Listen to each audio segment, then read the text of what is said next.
सुगंध हा सह्याद्रीच्या मातीचा, आपल्या ज्ञानाचा व हक्काचा, जिथे वाहतो विचारांचा झरा। पाहत रहा एकमेव न्यूज चॅनल लक्षतारा। लक्षतारा न्यूज चॅनलमध्ये मी समीक्षा आपले सहर्ष स्वागत करते। सांगलीत सहाय्यक कामगार आयुक्तांना निवेदन, कामगारांच्या शैक्षणिक योजनांतील बदलाचा GR रद्द करण्याची मागणी। सांगली विशेष प्रतिनिधी। महाराष्ट्र शासनाने दिनांक 13 जुलै 2026 रोजी काढलेल्या शासन निर्णय GR अंतर्गत कामगारांच्या मुलांसाठी राबविण्यात येणाऱ्या शैक्षणिक लाभ योजनांमध्ये करण्यात आलेल्या बदलांविरोधात शिवस्वराज्य कामगार संघटनेच्या वतीने सांगली येथील सहाय्यक कामगार आयुक्त कार्यालयात सहाय्यक कामगार आयुक्त यांना निवेदन सादर करण्यात आले। निवेदनात नमूद करण्यात आले आहे की इयत्ता 1ली ते 8वी पर्यंतच्या विद्यार्थ्यांसाठी असलेली शैक्षणिक लाभ योजना बंद करण्यात आली असून त्याऐवजी शासनामार्फत कंत्राट पद्धतीने शालेय साहित्याचे किट देण्याचा निर्णय घेण्यात आला आहे। तसेच 12वी पर्यंतच्या विद्यार्थ्यांसाठीच्या योजनांमध्येही बदल करण्यात आले असून हे बदल कामगारांच्या हिताविरोधी असल्याचा आरोप करण्यात आला। संघटनेच्या पदाधिकाऱ्यांनी सांगितले की पूर्वी मिळणाऱ्या आर्थिक लाभामुळे कामगारांना आपल्या मुलांच्या शिक्षणासाठी आवश्यक त्या वस्तू व साहित्य गरजेनुसार खरेदी करता येत होते। मात्र आता दिल्या जाणाऱ्या शासकीय किटमध्ये विद्यार्थ्यांच्या प्रत्यक्ष गरजेनुसार साहित्य उपलब्ध होईलच याची खात्री नसल्याने कामगारांना त्याचा अपेक्षित लाभ मिळणार नाही। तसेच कंत्राट पद्धतीने किट वितरण करण्यात येणार असल्याने मोठ्या प्रमाणात भ्रष्टाचार होण्याची शक्यता असल्याचीही भीती व्यक्त करण्यात आली। हा विषय संपूर्ण महाराष्ट्रातील कामगारांशी संबंधित असल्याने शासनाने 13 जुलै 2026 संबंधित GR तात्काळ रद्द करून पूर्वीप्रमाणे शैक्षणिक लाभ योजना सुरू ठेवाव्यात अशी प्रमुख मागणी निवेदनाद्वारे करण्यात आली।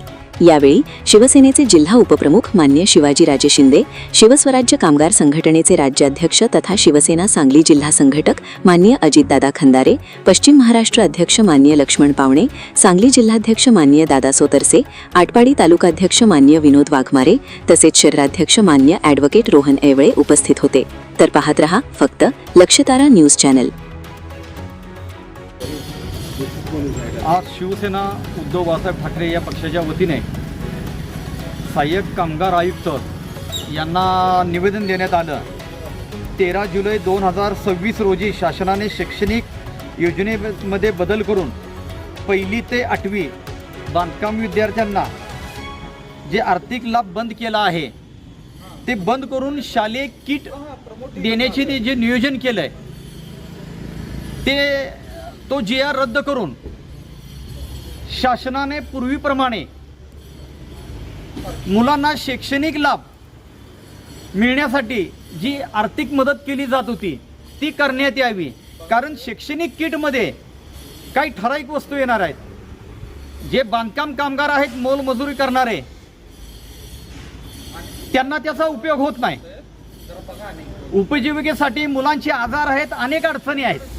त्यासाठी आत्तापर्यंत जे चालत आलेलं आहे, जे प्रत्येक वर्षी आर्थिक लाभ देणे तेच व्हावं, ह्यासाठी आज आम्ही शिवसेना उद्धव बाळासाहेब ठाकरे या पक्षाच्या वतीने सहाय्यक आयुक्तांना निवेदन देण्यात आलेलं आहे। आणि शासनाला हीच आम्ही मागणी करतोय की मुलांना ती पूर्वीप्रमाणे योजनेचा लाभ मिळण्यात यावा।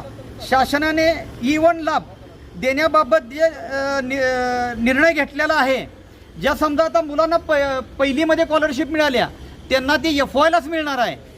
म्हणजे मुलांना मधल्या शैक्षणिक वर्षासाठी त्याचा लाभ मिळणार नाही। शासनाने एक विचार केला पाहिजे, पाया भक्कम असेल तर इमारत मजबूत होणार आहे। तुम्ही FYला देऊन खालचं रिकामं राहणार आहे। त्या मुलांचा पाया भक्कम करण्यासाठी त्यांना सुरुवातीपासून शैक्षणिक लाभ देण्यात यावा, हीच आमची मागणी आहे। अजून काय बदल करायचा आहे काय? तू बोल ना। MSCIT व GCC-TBC टायपिंग कम्प्युटर कोर्ससाठी प्रवेश सुरू झाले आहेत। तर आजच आपला प्रवेश निश्चित करा। ठिकाण Siddheshwar computers and typing institute, मशिदीजवळ सूरज ज्वेलर्स, आटपाडी। संपर्क 94 238 31 340 94 05 55 54 74।